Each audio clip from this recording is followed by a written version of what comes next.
dabayaaqadii sanadkii 2017 ayay ahayd markii dadkii ku noolaa xaafadaha magaaladani marka ee gobolka Shabeellaha Hoose ay isaga carareen kadib markii uu adkeysan waayeen dhawaqa daryanka madaafiicda ay iswadaarsanayeen maleeshiyada deegaanka isla markaana isku hayay aanooyin qabiil iyo sidoo kale dhulal ku yeela gobolka Shabeellaha Hoose ayaa waxa ay sababtay dadkan inay isaga cararaan goobihii ay ku noolaayeen inta wixii ka dambeeyay magaaladu ayaa waxa ay ahayd mid haawanaysa isla markaana dhufaysi ciidan oo qura lagu dhex arkayay hase ahaatee dadaalo ay sameeyeen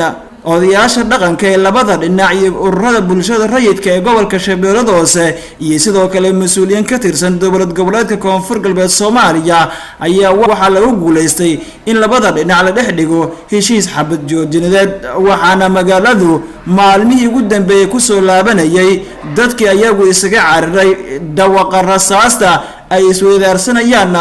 labada maleeshiya beeleed ayadoona xusid ay mudan tahay in gabi ahaan dadku ay soo laabteen isla markaana la dareemayo sansaan nabadeed waxaana sidoo kale dhammaan albaabada loo furay goobihii ganacsiga waxbarashada iyo gabi ahaanba Cabdifataax Ali Cumar Tawakkal TV-ga dowlad goboleedka Koonfur Galbeed Soomaaliya Shabeellaha Hoose magaalada Marka